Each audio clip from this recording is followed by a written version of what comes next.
আসসালামু আলাইকুম, কেমন আছেন সবাই? আমাদের আজকের বিষয় হাউসওয়াইফ এবং তাদের ডিপ্রেশন।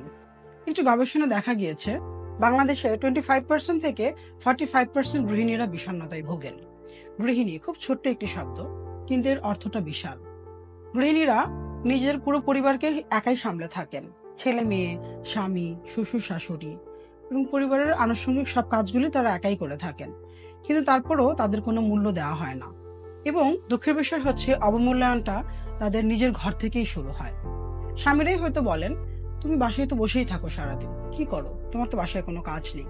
কিংবা পরিবারের অন্যান্য সদস্যরাও বলে থাকেন, আপনার তো বাসায় কোনো কাজই নেই, সারাক্ষণ শুয়ে বসে থাকছেন, মোবাইল দেখছেন। তো সেই সকাল থেকে একটা গৃহিণীর কাজ শুরু হয়। সকালের নাস্তা থেকে শুরু করে অফিসের খাবার নিয়ে যাওয়া, রাত্রের ডিনার, ছেলে মেয়েদের পড়াশোনা, স্কুলে নিয়ে যাওয়া, পরিবারের সদস্যদের হসপিটালে নিয়ে যাওয়া, সবকিছুই কিন্তু গৃহিণী করে থাকেন। এখন গৃহিণীরা যদি এসব কিছুই না করে থাকেন, তাহলে এই কাজগুলো কিভাবে হয়? কোনো অলৌকিক শক্তির মাধ্যমে? গৃহিণীরা সারাদিন ঘরে শুয়ে বসে থাকেন, বা আপনাদের বাসায় কোনো একটা অলৌকিক শক্তি থাকে, যে অলৌকিক শক্তি ফুল কাজটা করে থাকেন।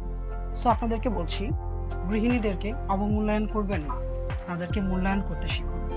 আপনাদের সাপ্তাহিক ছুটি রয়েছে, বাট গৃহিণীদের কিন্তু কাজ 24/7। তাদের কোনো ছুটি নেই, না সাপ্তাহিক, না মাসিক, না বাৎসরিক।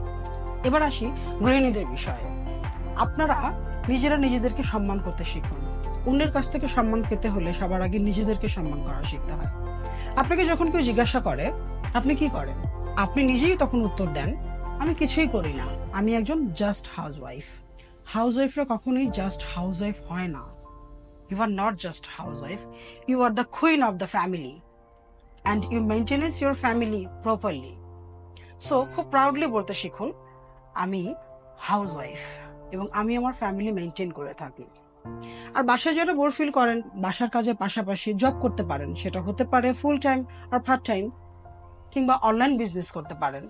নিজের একটা পরিচয় বের করে নিতে পারেন, নিজেদের জন্য সময় বের করুন, নিজেদেরকে ভালো রাখুন সব সময়। কারণ আপনি ভালো না থাকলে আপনার পরিবার কখনোই ভালো থাকবে না। প্রতিদিন আধা ঘন্টা করে নিজেদেরকে সময় দিবেন, সেখানে নিজের শখের কাজগুলো করতে পারেন। হতে পারে সেটা রূপচর্চা হতে পারে, কিংবা গার্ডেনিং হতে পারে, গান গাওয়া হতে পারে, কিংবা কোনো কাজ শিখতে পারেন, মানসিক চর্চা করতে পারেন।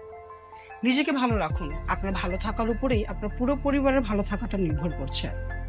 এবং খুব প্রাউডলি বলা শিখুন, উই আর দ্য হাউসওয়াইফ।